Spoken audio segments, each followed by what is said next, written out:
Hello everyone, আমার চ্যানেলে তোমাদের সকলকে স্বাগত জানাই। আজকে আমরা ঝাড়খণ্ড টেটে 2015 সালে যে ইংলিশ যে প্রশ্নগুলো পড়েছিল, পেডাগোজিক্যাল যে প্রশ্ন পড়েছিল, সেগুলো নিয়ে আজকে আমরা আলোচনা করব। দেখো, 106 নাম্বার যে প্রশ্নটা রয়েছে, the most effective tool to assess value and attitude of learners is. কী বলছে এখানে, যে মোস্ট এফেক্টিভ টুল কি, যে জিনিসটা আমাদেরকে বাচ্চাদের বা লার্নার্স যারা রয়েছে তাদের অ্যাটিটিউড কি এবং ভ্যালু কি, তাদের যে গুণগত গুণ, তার যে অ্যাটিটিউড তার মধ্যে রয়েছে, এগুলোকে অ্যাসেস করতে বা মূল্যায়ন করতে সাহায্য করে। কোনটা? 1 নম্বর পোর্টফোলিও, 2 ইউনিট টেস্ট, নাকি সামেটিভ টেস্ট, নাকি অ্যানেকডোটাল রেকর্ড। তো এক্ষেত্রে যেটা সঠিক উত্তর হয়ে যাবে সেটা দেখো আমি বলছি, সেটা হচ্ছে পোর্টফোলিও। পোর্টফোলিও কাকে বলবো? পোর্টফোলিও হলো যে আমরা একটা ক্লাস থেকে আরেকটা ক্লাসে, ক্লাস 5 থেকে 6-এ যদি উদাহরণ দিই, তো কি হয় না, একটা ক্লাস থেকে আরেকটা ক্লাসে উঠতে গেলে আমাদের একটা বছর সময় লাগে। এই যে সারা বছরের মধ্যে একটা বাচ্চা কী কী কাজকর্ম করলো, কী কী অ্যাক্টিভিটিস করলো, কী কী শিখলো, তার কতটা ইমপ্রুভমেন্ট ঘটলো, সব কিছু একটা জায়গায় পোর্টফোলিও আকারে লেখা থাকে। এবং যার বেসিসে একটা টিচার কিন্তু তাকে মূল্যায়ন করতে পারে, সে কতটা কী শিখেছে না শিখেছে তার অ্যাক্টিভিটি দেখে বুঝতে পারে। তো সেটাকেই আমরা বলছি পোর্টফোলিও। দেখো, তারপরের প্রশ্ন, আর teacher engages her learners in a fun activities. তো একজন টিচার কী করছে? এনগেজ করছে তার বাচ্চাদেরকে বা লার্নারদেরকে কোনো ফান অ্যাক্টিভিটি, কোনো মজাদার কোনো কাজের সাথে যুক্ত করছে। Before beginning our new lesson, কোনো নতুন লেসন শুরু করার আগে। The purpose of this activity is to, তার এক্ষেত্রে টিচারের উদ্দেশ্য কী হতে পারে? 1 number, divert the attention of the learner, বাচ্চাদের যে অ্যাটেনশন রয়েছে, মনোযোগ, সেটাকে ডাইভার্ট করে দিতে চাইছে, অন্যদিকে ঘোরাতে চাইছে। Reduce the workload of the teacher, টিচারের যে ওয়ার্কলোড, কাজের যে প্রেশার, সেটাকে রিডিউস, কমিয়ে দিতে চাইছে। Motivate and energize the learners, motivate করতে চাইছে বাচ্চাদেরকে বা এনার্জেটিক করতে চাইছে, উত্তেজনাপূর্ণ এরকম কোনো কিছু করতে চাইছে। 4 number, discipline the learners before the lesson, বাচ্চাদেরকে ডিসিপ্লিন শেখাতে চাইছে, নিয়ম শৃঙ্খলা শেখানোর কথা বলছে। তো তোমরা বুঝতেই পারছো এক্ষেত্রে যেটা সঠিক উত্তর হয়ে যাবে। তো দেখো, এক্ষেত্রে সঠিক উত্তর হয়ে যাচ্ছে motivate and energize the learners. কারণ আমরা সকলেই জানি কোনো কিছু শুরু করতে গেলে বাচ্চাদেরকে আগে সেই জিনিসটার মধ্যে এনগেজ করাতে হবে। তো কীভাবে করব? সেটাতে বাচ্চাদেরকে মোটিভেট করব এবং বাচ্চাদেরকে এনার্জি সহকারে যেন সেই বাচ্চা সেই জিনিসটা শিখতে পারে, সেই জিনিসটা আমরা শেখানোর চেষ্টা করব। দেখো, 108 নাম্বার প্রশ্ন, the main purpose of using oral drill. Drill মানে কি? ড্রিল বলতে যে কোনো জিনিসকে বারবার প্র্যাকটিস করে করে সেটাকে মুখস্থ করে বলাতে পারে, বারবার প্র্যাকটিসের মাধ্যমে সেটাকে মনে রাখা। তো ওরাল ড্রিল ব্যবহার করার মেন উদ্দেশ্য কি? Two improve pronunciation and accuracy, তাদেরকে প্রোনাউন্সিয়েশন যে উচ্চারণ এবং তার যে অ্যাকুরেসি দক্ষতা, তাকে ইমপ্রুভ করা। To enhance the speaking skill of learners, বাচ্চাদের স্পিকিং স্কিল, বলার যে দক্ষতা, সেটাকে এনহ্যান্স করা, মানে বাড়িয়ে দেওয়া বা ইমপ্রুভ করার চেষ্টা করা।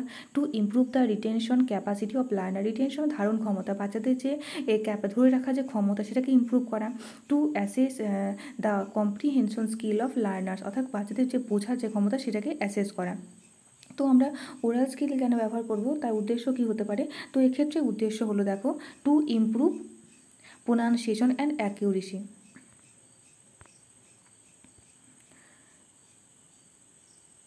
দেখো, 1 নম্বর যেটা, সেটা হচ্ছে সঠিক উত্তর, to improve pronunciation and accuracy. দেখো, the best way to sensitize young learners to rhyme and intonation is. তো বেস্ট ওয়ে কোনটা? বাচ্চাদেরকে যখন আমরা কোনো কবিতা, কোনো কবিতা পড়াবো, ইন্টোনেশন মানে কি? আমাদের স্বরে যে ওঠানামা। কবিতা পড়ার সময় দেখবে কোথায় স্বর নামাতে হয়, কোথায় স্বর ওঠাতে হয়। এটা কবিতা যারা শুনেছে, যারা কবিতা পড়তে ভালোবাসে, তাদের দেখলে বুঝতে পারবে যে কোথায় কেমনভাবে পড়তে হবে, সেটা কীভাবে বাচ্চাদেরকে শেখানো হবে। By making the learners listen to nursery rhymes and recite them effectively, যে নার্সারি ক্লাসে যে তারা কবিতাগুলো পড়েছে সেগুলোকে রিসাইট করা, বলা, তার মাধ্যমে সেটাতে কি তার উপকারিত হবে। নাকি বি, দেখো, by making the learners copy out simple poems and need hand writing, নাকি সেটাকে লার্নার্স কপি করবে, সিম্পল পোয়েমটাকে যে পোয়েমটা সেটা কপি করবে এবং তার যে হ্যান্ড রাইটিং রয়েছে, সেই যেমন হ্যান্ড রাইটিং সেটাকে কপি করবে। 3 নাম্বার, দেখো, by explaining the rules of phonetics in simple word, explain করবে তার যে ফোনেটিক্স সাউন্ডগত যে রুল রয়েছে সেগুলোকে।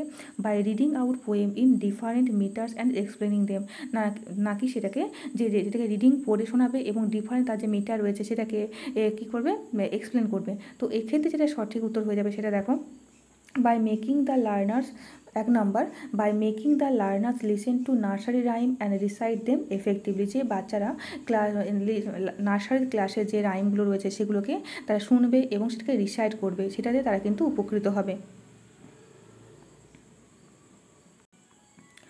দেখো 110 নম্বর, sitting arrangement should be flexible so that. তো সিটিং অ্যারেঞ্জমেন্ট ফ্লেক্সিবল কেন হবে? একসাথে বাচ্চারা যদি বসে থাকে সেক্ষেত্রে ফ্লেক্সিবলে কী আছে? তো দেখো কেন হবে না, উচিত কেন sitting arrangement should be flexible হওয়া উচিত কেন? 1 নম্বর, children do not form permanent friendship group. কারণ বাচ্চারা একসাথে তার যে ফ্রেন্ডশিপ সেটা গ্রুপ একসাথে ফর্ম করছে না, সেটা বলছে। The teacher ensure equality prevails in their classroom. তো দেখো, children do not form permanent friendship group, কেন একসাথে বসা উপকারিতা কী যেটা বলছে উচিত কেন? তো বলছে যে বাচ্চারা পারমানেন্টভাবে বন্ধুত্ব করতে চাইছে না, সেই জন্য the teacher ensure equality prevails in her classroom, যে টিচার ক্লাসরুমের মধ্যে একটা ইকুয়ালিটি আনতে চাইছে, সেটাকে সুনিশ্চিত করতে চাইছে। 3 নম্বর, children have the freedom to move their seats whatever they want. বাচ্চাদেরকে সেই স্বাধীনতা দিচ্ছে যাতে যেখানে সেখানে তারা যেন ক্লাসের মধ্যে যেখানে সেখানে তারা ফ্রিলি মুভ করতে পারে, চলাফেরা করতে পারে। 4 নম্বর, many group pair and whole class activities can be conducted easily. কি না, যেটা বলছে এখানে যে গ্রুপগুলো রয়েছে বা পেয়ার রয়েছে বা পুরো ক্লাসটা যেন খুব সহজভাবে তাদের যে অ্যাক্টিভিটিসগুলো রয়েছে খুব সহজেই তারা করতে পারে। তো এক্ষেত্রে সঠিক উত্তর হয়ে যাচ্ছে আমাদের অপশান 4। তো দেখো তারপরের প্রশ্ন, অ্যান এফেক্টিভ ল্যাঙ্গুয়েজ টিচার, ভাষাগত একজন টিচারের কার্যকারিতা বা উপকার বা কেমন হবেন একজন ভাষাকারী টিচার। তো দেখো 1 নম্বর, will use the textbook as well as other materials as a resource for teaching, যে তিনি টেক্সট বুকও ব্যবহার করবেন এবং তার পাশাপাশি অন্য যে মেটেরিয়ালসগুলো রয়েছে সেগুলো রিসোর্স হিসাবে কিন্তু ব্যবহার করবেন পড়ানোর ক্ষেত্রে। 2 নম্বর, will prepare question paper using only the question given in the textbook, text বুকে যে প্রশ্নগুলো রয়েছে সেগুলো থেকে তিনি কোয়েশ্চেন পেপার তৈরি করবেন। 3 নম্বর, will rely entirely on the prescribe textbook, যেগুলো আমাদের টেক্সট বুকে রয়েছে সেগুলোকে তিনি পুরোটা নিশ্চিতভাবে প্রেসক্রাইব করে দেবেন। আর 4 নম্বর, will makes children learn all the answer to the question given in the text book.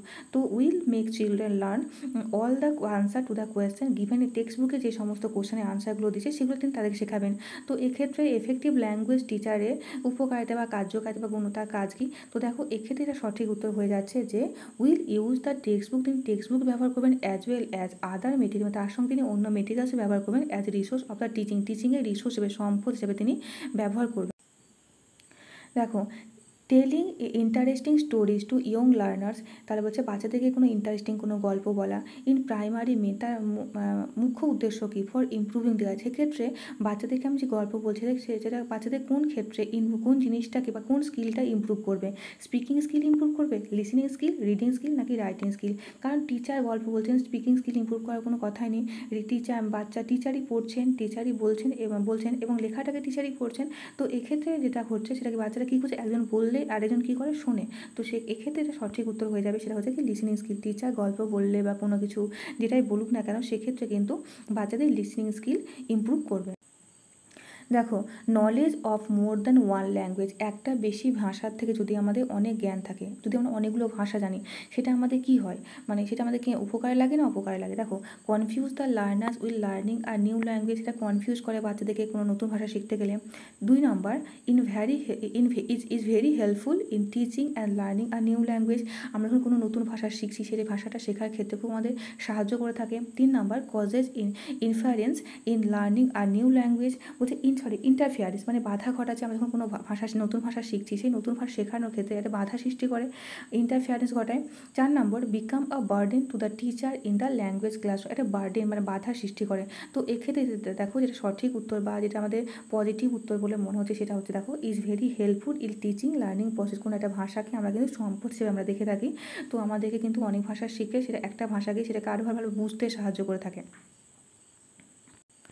দেখো, continuous and comprehensive evaluation should be adapted by all school because, এই যে কন্টিনিউয়াস এবং কম্প্রিহেন্সিভ ইভ্যালুয়েশন যেটা বলছে সমস্ত স্কুলেই অ্যাডপ্ট করা হয়েছে। কেন করা হয়েছে না, 1 নম্বর, traditional pen paper test do not assess and enhance all the attributes and abilities of learner, যে আমাদের যে বংশগতভাবে বা পরম্পরাগতভাবে যেটা চলে আসছে যে পেন পেপারের মাধ্যমে টেস্ট নেওয়া হবে সেটা কিন্তু সম্পূর্ণভাবে ডু নট অ্যাসেস, বাচ্চাকে অ্যাসেস করতে পারছে না, enhance all the attributes and abilities of the learner, বাচ্চাদের যে অ্যাবিলিটিসগুলো রয়েছে সেগুলোকে কিন্তু পুরোটা এনহ্যান্স করতে পারছে না, ভালো দিকে নিয়ে যেতে পারছে না, যদি ভালো সহজ ভাষায় বলি।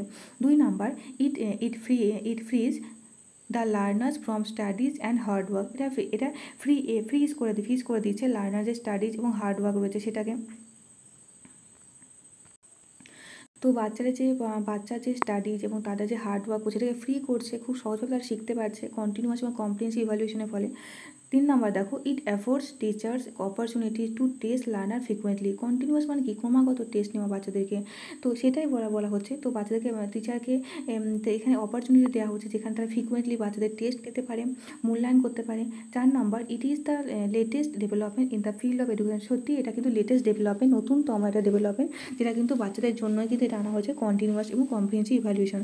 তো এক্ষেত্রে দেখো কেন অ্যাডপ্ট করা হয়েছে, যদি প্রশ্নটা আমরা সঠিক উত্তরটা বেছে নিই, তো সেক্ষেত্রে সঠিক উত্তর হয়ে যাবে যে traditional pen paper test do not assess and enhance all the attributes and abilities of the learners. Curriculum is an educational program which does not state. তো কারিকুলাম একটা এডুকেশনাল প্রোগ্রাম, যার এখানে কোনটা নয় সেটা দেখো। The means of evaluating whether the educational objective have been achieve or not. যে বাচ্চারা যে এডুকেশনাল যে অবজেক্টিভ রয়েছে সেগুলোকে অ্যাচিভ করেছে কি করেন সে দেখা। 2 number, it the content, materials, etc., teaching strategies and learning experiences which will be necessary to achieve this purpose। যে আমাদের যে টিচিং স্ট্র্যাটেজিস রয়েছে, আমাদের যে লার্নিং যে এক্সপিরিয়েন্সগত অভিজ্ঞতা যে রয়েছে, কোনো শেখার উপর যে অভিজ্ঞতা, সেগুলো will be necessary to achieve, মানে সেগুলোকে দরকার যেগুলো অ্যাচিভ করা, সেগুলোই তার উদ্দেশ্য। তারপর দেখো, the educational purpose of a program, এটা কিন্তু এডুকেশনাল পারপাস একটা প্রোগ্রাম নাকি। 4 নম্বর, the number of lessons to be taught in a term. যে আমরা যে নাম্বার অফ লেসন, আমাদের যে লেসনগুলো রয়েছে একটা টার্মের মধ্যে, সময়ের মধ্যে, একটা সময়ের মধ্যে শেখানো। তো এই ক্ষেত্রে কারিকুলামের সঙ্গে যেটা যাচ্ছে না, সেটা সঠিক উত্তরটা হচ্ছে সেটা কিন্তু দ্য নাম্বার অফ লেসন। দেখো, the number of lesson to be taught in a term. দেখো, a sight word is a vocabulary item. তো সাইড ওয়ার্ড কাকে বলে একটু জানি। সাইড ওয়ার্ড হলো যে ওয়ার্ডগুলোকে আমরা ফ্রিকুয়েন্টলি ব্যবহার করছি, খুব মানে এক দেখাতে যে ওয়ার্ডগুলোকে আমরা ফ্রিকুয়েন্ট, খুব মানে যখন তখন যেগুলো ব্যবহার করছি খুব ফ্রিকুয়েন্ট বা বারবার যে শব্দগুলো আমরা ব্যবহার করছি, অ্যান্ড হতে পারে, বাট হতে পারে, এই ধরনের যে শব্দগুলো মানে এনি, এগুলো যে বারবার ফ্রিকুয়েন্ট ব্যবহার করছি সেগুলোকে আমরা সাইড ওয়ার্ড বলছি। তাহলে a sight word is a vocabulary item. 1 নম্বর, that is to be learn by heart. যেগুলো আমরা হার্ট থেকে শিখছি বা আমাদের এত মন থেকে শিখছি। দ্যাট হেল্পস ইন জাজিং and effectiveness of the author style, যেটা আমাদের জাজ করছে, হেল্প করছে কোন থেকে, এফেক্টিভনেস অফ দ্য অথার মানে যে লেখক তার যে লেখা যে স্টাইল সেটাকে জাজ করতে আমাদের হেল্প করছে। That the reader recognizes and finds meaningful on sight without a complicated analysis. কোনো কমপ্লিকেটেড অ্যানালাইসিস না করে আমরা যেটাকে যেটাকে বুঝেন তার মানেটা বুঝতে পেরে যাচ্ছি, সেটাকে বোঝাচ্ছে। নাকি that needs proper visual understanding of তাকে, যে আমরা খুব ভালোভাবে দেখে তার কনটেক্সটের উপর বেস করে তাকে আন্ডারস্ট্যান্ডিং করা, সেটাকে বোঝাচ্ছে। তো সাইড ওয়ার্ড বলতে আমি যেটা বললাম যে that the readers recognize and finds meaning on sight without a complicated analysis. We use real objects to teach young learners new word because. তো বাচ্চাদেরকে যখন কোনো আমরা নতুন কিছু শব্দ শেখাচ্ছি, সেক্ষেত্রে রিয়েল অবজেক্ট কীভাবে কাজে লাগতে পারে। রিয়েল অবজেক্ট বলতে সত্যি কিছু, আমের কথা আমি বলছি, তো একটা অরিজিনাল আম বাচ্চাদের সামনে আমি তুলে ধরলাম, এটাকে হচ্ছে রিয়েল অবজেক্ট। তো দেখো 1 নম্বর, we can teach vocabulary only through object. বাচ্চাদের শুধুমাত্র ভোকাবুলারি শেখার জন্য রিয়েল অবজেক্ট ব্যবহার করবো। Young learners are not capable of abstract thinking, কারণ ছোটো ইয়ং লার্নার যারা রয়েছে তারা অ্যাবস্ট্রাক্ট থিঙ্কিং করতে পারে না। It helps learners associate words with object they see in real life. যে তারা যেটা দেখেছে রিয়েল লাইফে, যেটা দেখেছে সেটা তারা অ্যাসোসিয়েট করতে পারবে যদি তাদেরকে আমরা দেখাই সেটা। 4 নম্বর, it helps in teaching the correct spelling of words. এটা হেল্প করছে যে কারেক্ট স্পেলিং করতে, অর্থাৎ শুদ্ধ বানান লিখতে সাহায্য করছে। তো আমি যেটা বললাম যে রিয়েল অবজেক্ট আমাদের কোন ক্ষেত্রে হেল্প করছে না, it helps learners associate words with object they see in real life. যেটা সত্যিকার যে দেখেছে সেটাকে কানেক্ট করে পড়ানো, রিয়েল লাইফের সাথে যুক্ত করে পড়ানো। তো এক্ষেত্রে সেটা পড়ানোর ক্ষেত্রে বাচ্চারা ভালো বুঝতে পারবে। Which of the following 118, which of the following is an important stage in the writing process. তো নিচে 4টি অপশানস দিয়েছে, এই 4টি অপশানের মধ্যে রাইটিং প্রসেসে যে ইম্পর্টেন্ট স্টেজ কোনটা। মেমোরাইজেশন, সেটাকে মনে করা, ক্যালিগ্রাফি লেখাটাকে যেটা আমরা বলছি ক্যালিগ্রাফি করা, তারপর দেখো কম্প্রিহেনশন বোঝা নাকি এডিট করা। তো এক্ষেত্রে যেটা সঠিক উত্তর সেটা হচ্ছে কিন্তু এডিট করা। আমাদেরকে বুঝতে হবে কোথায় আমাকে এডিট করতে হবে, কোথায় এডিট করতে হবে না, সেই বোঝার ক্ষমতাটা হচ্ছে যেটা রাইটিং একটা প্রসেসের মধ্যে পড়ছে। A good introduction to A text should be.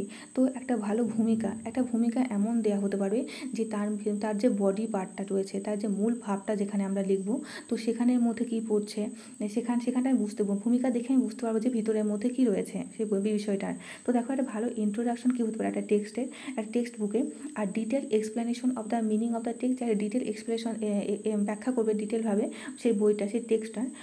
Blocking the students active involvement of means of questioning, যে ব্লকিং স্টুডেন্টের যে অ্যাক্টিভ ইনভলভমেন্ট রয়েছে সেটা কোশ্চেনের মাধ্যমে সেটা ব্লক করে দেওয়া, নাকি short and to the point, শর্টে খুব ছোটোভাবে এবং টু দ্য পয়েন্টের মাথায় ভূমিকাটাকে বোঝানো, নাকি 4 নম্বর telling the student anything that they can find out for themself by reading the text. বাচ্চা থেকে টেলিং দ্য স্টুডেন্ট এনিথিং, বাচ্চা থেকে যা কিছু এটা বলে দেওয়া, that they are find out, যে তারা তখন খুঁজতে পারবে for themself by reading of the text, বাচ্চা সেই বিষয়টা পড়ার পরে যারা বাচ্চারা যেন বুঝতে পারবে সেটাকে বলা হচ্ছে। তো এক্ষেত্রে দেখো গুড ইন্ট্রোডাকশন বলতে বোঝানো হচ্ছে একটা বইয়ের ভালো ইন্ট্রোডাকশন বলতে কী বোঝাচ্ছে, সেটা বোঝাচ্ছে দেখো। A short and to the point, যেটা শর্ট হবে এবং টু দ্য পয়েন্ট হবে, যেখান থেকে বাচ্চারা কিন্তু হিডেন মূল বিষয়টা ভাবটা কি বলতে চাইছে এটা বুঝতে পেরে যাবে। Scanning means darting over much of a text to search for. তো স্ক্যানিং কাকে বল, স্ক্যানিং কিন্তু রিডিংয়ের সাথে যুক্ত। তো স্ক্যানিং আমরা তাকেই বলবো। স্ক্যানিং এবং স্কিমিং দুটি কথা আছে, এই দুটি শব্দের জন্য জেনে নিই। স্ক্যানিং আমাদের পড়ার সাথে যুক্ত, স্কিমিংও আমাদের পড়ার সাথে যুক্ত। কিন্তু স্ক্যানিং কাকে বলবো, স্ক্যানিং হচ্ছে যেটা আমরা ক্লাসের মধ্যে পড়ছি, আমরা যে টেক্সট বই যেগুলো আমাদের ক্লাস রিলেটেড, আমাদের ক্লাস 5-এ যে বইগুলো রয়েছে বা ক্লাস 6-এ যে পাঠ্য যেগুলো রয়েছে সেগুলো যে আমরা প্রচুর স্ক্যানিংয়ের সাথে যুক্ত, যেখানে আমরা সেই বিষয়গুলো আমরা পুরো ডিটেলসে পড়বো এবং সে পুরো ভোকাবুলারি কী সেগুলো জানার চেষ্টা করব। তো সেগুলো। আর স্কিমিং হচ্ছে যে আমরা আনন্দের জন্য পড়ছি, আমাদের পড়তে ভালো লাগছে বলে পড়ছি, যেটা কোনো গল্পের বই হতে পারে, কোনো উপন্যাস হতে পারে, সেগুলোকে। এবং স্কিমিংয়ের ক্ষেত্রে কিন্তু আমরা কিন্তু শুধুমাত্র সামারিটা জানতে চাইবো, যে গল্পটা পড়লাম এর সারমর্মটাকে এটুকু জানার জন্য পড়বো। কিন্তু স্ক্যানিংয়ের বই কিন্তু পুরো বিষয়টাকে আমরা ডিটেলে পড়ার চেষ্টা করব। তো দেখো scanning means darting over much of a text or to search for difficult word, a specific item or piece of information that we wish to discover। তিন number the central idea, the opinion of the author. যদি আমাদের scanning বলতো তার এখানে scanning দিয়েছে, skimming যদি বলতো তাহলে কিন্তু সেন্ট্রাল আইডিয়াটা উত্তর হতো, কিন্তু এক্ষেত্রে স্কিমিং যেহেতু দিয়েছে এক্ষেত্রে সঠিক উত্তর হবে দেখো a specific item or speech of information that we wish to discover. 121 the main responsibility of a language teacher as a facilitator is. তো মেন রেসপন্সিবিলিটি কি একজন ভাষা টিচার হিসাবে, তো তিনি একজন ফেসিলিটেটর হিসেবে কাজ করবেন। তো দেখো to improve a lot of information and make the learners listen to it, যে তিনি অনেক ইনফরমেশন দেবেন এবং বাচ্চা সেটা শুনবে। 2 number to strictly control the class and cover the syllabus in be quick time. তো আমরা জানি স্ট্রিক্টলি এসব কিন্তু একটা নেগেটিভ একটা শব্দ পেডাগোগির ক্ষেত্রে। তো এক্ষেত্রে কন্ট্রোল বা স্ট্রিক্টলি তিনি কন্ট্রোল করবেন ক্লাসকে এবং সিলেবাস যাতে আজ শেষ হয়ে যায়, টাইমের সময়ের মধ্যে শেষ হয়ে যায় সেটা তিনি দেখবেন কভার করতে পারছে কিনা। 3 নম্বর to read the lesson aloud and provide explanation for each line, যে তিনি পড়বেন এবং লেসনটাকে পড়বেন এবং জোরে জোরে পড়বেন এবং প্রোভাইড এবং এক্সপ্লেন করবেন ফর ইচ লাইন, প্রত্যেকটা লাইনে এক্সপ্লেন করবেন, ব্যাখ্যা করবেন। 4 নম্বর to create the number of opportunities for the learners to use the language meaningfully. To create a number of opportunity, অর্থাৎ বাচ্চাদেরকে অপরচুনিটি দেবে, টু দ্য লার্নার্সকে opportunity for the learners to use the language meaning, হচ্ছে বাচ্চাদেরকে সুযোগ করে দেওয়া যে তারা যেন এই যে ভাষাটা পড়াচ্ছে বা যেটা পড়াচ্ছে এটা মিনিংফুল, তারা যেন মিনিংটা বুঝতে পারে। তো এক্ষেত্রে দেখো যেটা আমাদের পজিটিভ উত্তর বলে মনে হচ্ছে সেটা কিন্তু 4 নম্বর, অর্থাৎ to create a number of opportunities for the learners to use the language meaningfully. দেখো 122 number, which of the following will help learners take greater responsibility for their own learnings. তো এখানে বলছে কোনটা গ্রেটার রেসপন্সিবিলিটি বাচ্চাদের নিজের শেখার ক্ষেত্রে। Control writing task control করা, পিয়ার অ্যাসেসমেন্ট, সামেটিভ অ্যাসেসমেন্ট, নাকি সুপারভাইজ রিডিং সেশনস। তো এক্ষেত্রে যেটা সঠিক উত্তর হয়েছে সেটা হচ্ছে সামেটিভ অ্যাসেসমেন্ট। সামেটিভ অ্যাসেসমেন্ট কী হয়ে থাকে, যেটা আমাদের বছরের শেষে যে অ্যাসেসমেন্টটা হয়ে থাকে, যেটা আমরা অ্যানুয়াল পরীক্ষা বলতাম, হাফ ইয়ারলি পরীক্ষা পরীক্ষা বলতাম, আর যেটা আমরা বলতাম যে এখন এরকমভাবে যে হয় না, যেহেতু অ্যানুয়ালি পরীক্ষা বা হাফ ইয়ারলি পরীক্ষা, তো সে সবার শেষে পড়ানো হয়ে গেল, সবার শেষে যে পরীক্ষাটা হচ্ছে সেটাকে আমরা বলছি সামেটিভ অ্যাসেসমেন্ট, যার মাধ্যমে বাচ্চারা কতটা কি শিখতে পারলো, জানতে পারলো নিজেরা, সেটা কিন্তু বাচ্চারা জানতে পারে, সেটা কিন্তু বোঝার সব থেকে ভালো উপায়, সেটা কিন্তু সামেটিভ অ্যাসেসমেন্ট। তো এক্ষেত্রে সঠিক উত্তর হয়ে আছে অপশান 3। দেখো 123 নম্বর, the main purpose of assessment করার মূল উদ্দেশ্য কি? To give practice in writing, লেখা প্র্যাকটিস করা। To improve the teaching learning প্রসেসটাকে ইমপ্রুভ করা। টু ডিসাইড পাস নাকি ফেল, এটাকে ডিসাইড করে দেওয়া। To measure achievement of learner, নাকি টু অ্যাচিভমেন্ট, বাচ্চা কি অ্যাচিভ করলো সেটা, বাচ্চা কি অ্যাচিভ করলো বা কতটা অ্যাচিভ করলো সেটা জানা। তো এক্ষেত্রে যেটা সঠিক উত্তর হয়ে আছে, দেখো আমরা অ্যাসেসমেন্ট মানে কি দেখলাম, যে বাচ্চা কতটা কি শিখতে পারলো, কতটা কি জানতে পারলো, সেটা কিন্তু অ্যাসেসমেন্টের মাধ্যমে আমরা জানতে পারবো। তো এক্ষেত্রে অপশান 4 হয়ে আছে সঠিক উত্তর, two measure achievement of A learner.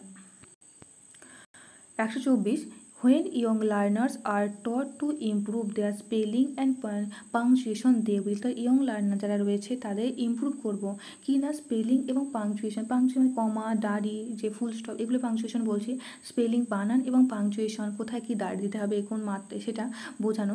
তো চিহ্ন, যেটাকে আমরা জ্যোতি চিহ্ন বলছি, তো সেটা কীভাবে ইমপ্রুভ করা হবে না, নার্চার দেওয়ার ক্রিয়েটিভিটি, তার ক্রিয়েটিভিটিকে নার্চারের মাধ্যমে।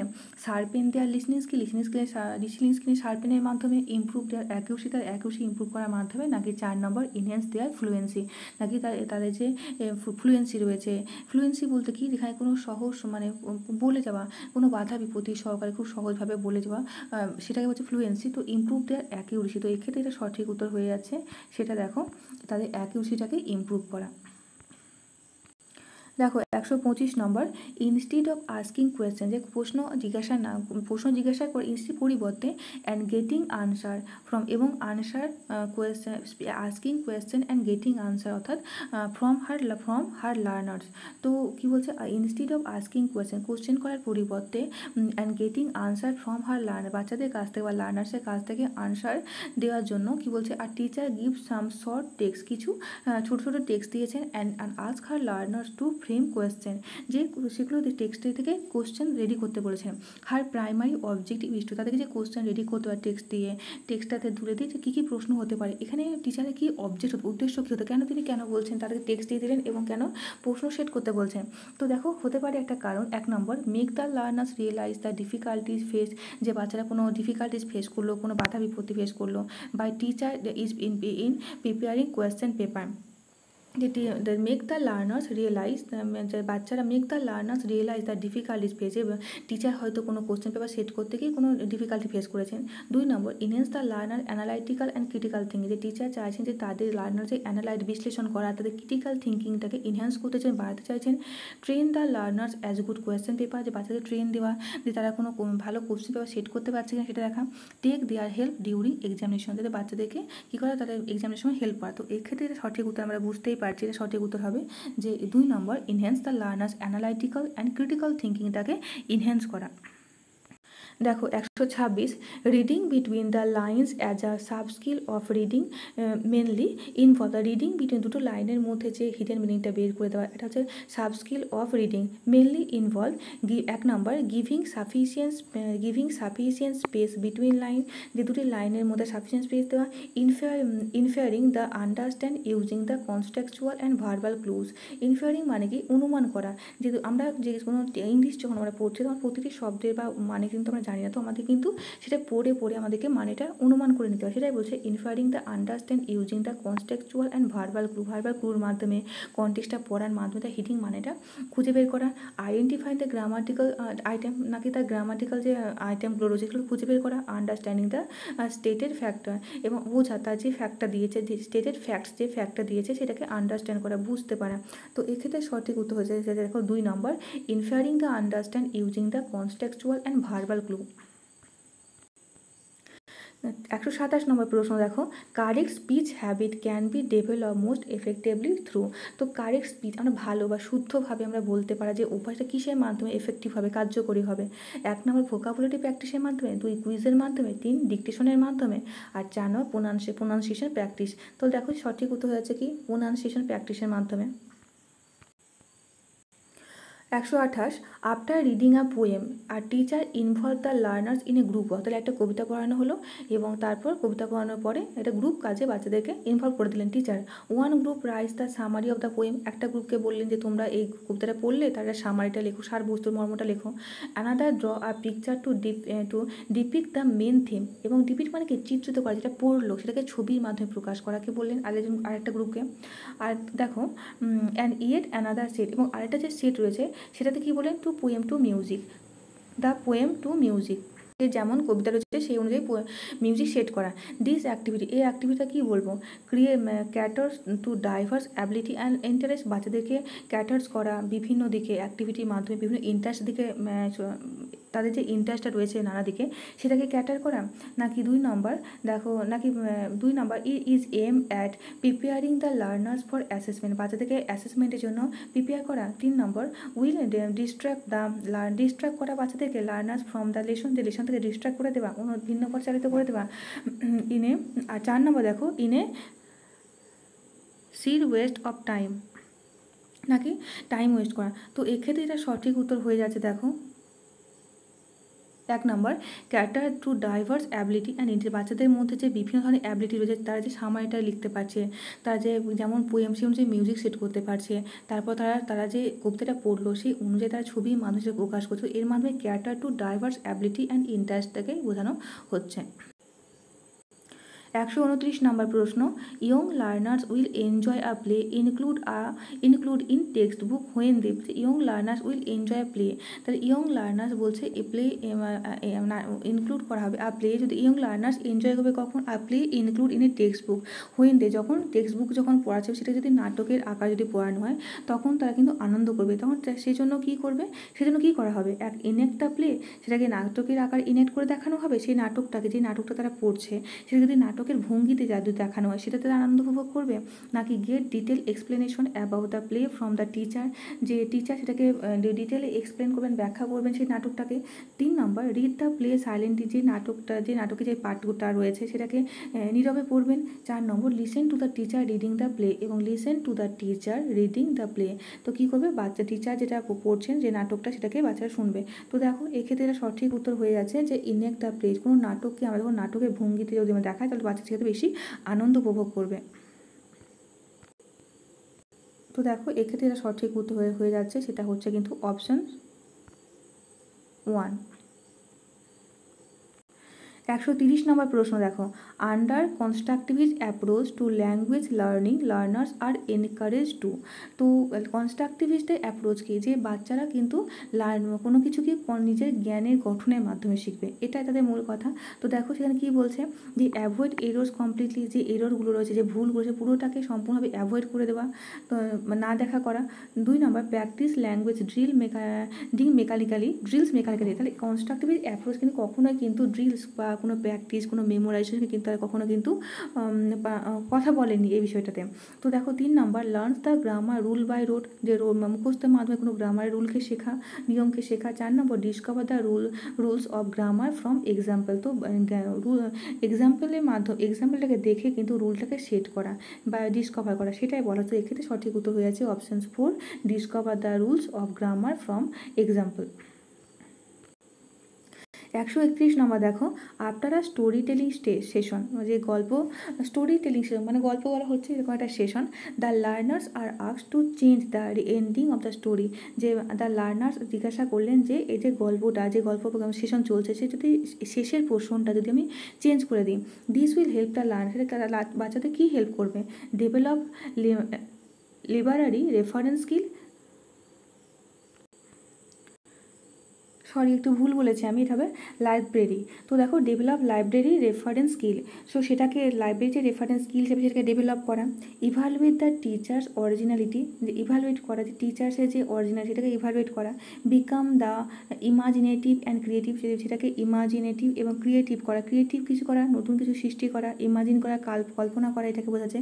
আন্ডারস্ট্যান্ড গ্রামার বেটার, যে তার গ্রামারটাকে আন্ডারস্ট্যান্ড করা। তো একটা স্টোরি টেলিং সেশন চলছে, সেখানে বলা হলো দ্য লার্নার্সরা জিজ্ঞাসা করলো টু চেঞ্জ দ্য এন্ডিং, গল্পের যে সেটাকে শেষ সেটাকে চেঞ্জ করে দেওয়া।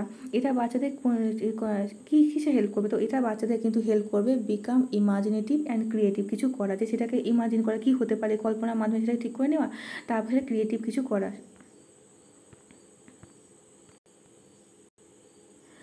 132 নম্বর দেখো, when young learners are asked to read a text silently. তাহলে when young learners are asked to read silently, যখন ইয়ং বাচ্চাদেরকে বলা হচ্ছে, লার্নারদেরকে বলা হচ্ছে যে কোনো একটা টেক্সটকে কী করা, সাইলেন্টভাবে পড়া, দে শুড বি ইনস্ট্রাক্টেড। তো তাদের উচিত কি, to infer the meaning of new words from the context and read with comprehension, যে যেটা পড়তে দিয়েছে সেটাকে কী করা, তার নতুন যে ওয়ার্ডগুলো রয়েছে সেটাকে ইনফার করা, অর্থাৎ অনুমান করে, কনটেক্সট বেস করে সেটাকে অনুমান করা এবং সেটাকে বোঝা, কম্প্রিহেন্স করা, বোঝা।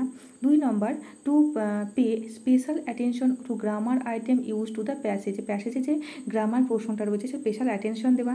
3 নম্বর দেখো, to read fast even if they don't comprehend the meaning, যে এত ফার্স্ট তা পড়া যাতে কিনা তার মানেটা বুঝতে না পারা বা অর্থটা বুঝতে না পারা। 4 নম্বর, to stop reading whenever they encounter a difficult word or phrase. To stop reading, যে রিডিংটা বন্ধ করে দেওয়া যখন কোনো আমরা whenever they encounter a difficult word, কোনো ফ্রেজ, কোনো কঠিন কোনো শব্দ পাচ্ছে বা ফ্রেজ পাচ্ছে তখন আমাদের বন্ধ করে দেওয়া। তো এক্ষেত্রে এটা সঠিক উত্তর সেটা হবে দেখো যে to infer, 1 number, to infer the meaning of new words from the context and read with comprehension. The primary objective of using role play is, তো প্রাইমারি অবজেক্টিভ কি রোল প্লে নাটকের ক্ষেত্রে, টু প্রমোট দ্য রিডিং হ্যাবিটকে promote করা, to improve the communicative competence, যে আমাদের যে communicative একে অপরের সাথে যোগাযোগ সেটার মাধ্যমে যে কম্পিটেন্স যে দক্ষতা রয়েছে, কমিউনিকেটিভ যে কম্পিটেন্স দক্ষতা সেটাকে ইমপ্রুভ করা। 3 নম্বর, টু ডেভেলপ অ্যাক্টিং ট্যালেন্ট, আমাদের যে অ্যাক্টিং ট্যালেন্টটাকে ডেভেলপ করা। নাকি 4 নম্বর, to evaluate dialogue writing skill, নাকি যে ডায়লগ রাইটিং স্কিল রয়েছে সেটাকে আমাদেরকে ইভ্যালুয়েট করা। তো এই ক্ষেত্রে 133 নম্বর প্রশ্নে যেটা সঠিক উত্তর হয়ে যাবে দেখো সেটা হচ্ছে কিন্তু 2 নম্বর, অর্থাৎ to improve the communicative competence. 134 number দেখো, এটা আমাদের আজকে লাস্ট প্রশ্ন। Language skill are best learn, কোনো একটা ভাষার স্কিলগুলোকে আমরা কীভাবে ভালোভাবে শিখতে পারবো। If they are taught in an integrated manner, যদি আমরা ইন্ট্রিগেটেড মানে কি সংযুক্তভাবে একটা অপর সাথে লিঙ্ক করে যদি আমরা পড়ে থাকি তার ফলে বেশ ভালোভাবে শিখবো। With the help the challenging and mechanical language drill, কোনো কিছু ড্রিল মানে কি এটা প্র্যাকটিসের মাধ্যমে শিখবো। আর 3 নম্বর দেখো, when they are introduce in isolation one skill at a time, যে কোনো একটা স্কিলকে একটা সময় শিখলাম তারপরে অন্যরকমভাবে শেখা। নাকি 4 নম্বর, একটা স্কিলকে শিখে নিলাম তারপর সেটাকে শেখাতে হবে। দেখো 4 number, only through written test and assignment, কোনো অ্যাসাইনমেন্টের মাধ্যমে রিটেন টেস্টের মাধ্যমে শিখবো। তো একটা ল্যাঙ্গুয়েজ স্কিলকে শিখতে আমরা জানি একটা ল্যাঙ্গুয়েজের 4টি স্কিল রয়েছে, লিসনিং, স্পিকিং, রিডিং, রাইটিং। তো এইভাবে লিসনিং, তারপর স্পিকিং, তারপর রিডিং, তারপর রাইটিং, এইভাবে কিন্তু অর্ডারলি ম্যানারে আমাদেরকে শিখতে হবে। তো এক্ষেত্রে সঠিক উত্তর হয়ে আছে 1, অর্থাৎ if they are taught in an integrated manner. আমাদের আরও একটা প্রশ্ন রয়েছে 135 নম্বর প্রশ্ন, substitution table drill helps teacher in. Substitution মানে কি, যে অদল বদল করা, একটার পরিবর্তে আরেকটা বোঝানো। যে ধরো একটা উদাহরণ দিলাম কোনো একটা কিছু সেটা বুঝতে পারলাম, তো আমি সেই রকমই আরেকটা উদাহরণ দিলাম যেটাতে বাচ্চারা বুঝতে পারলো, তো সেই রকম কিছু।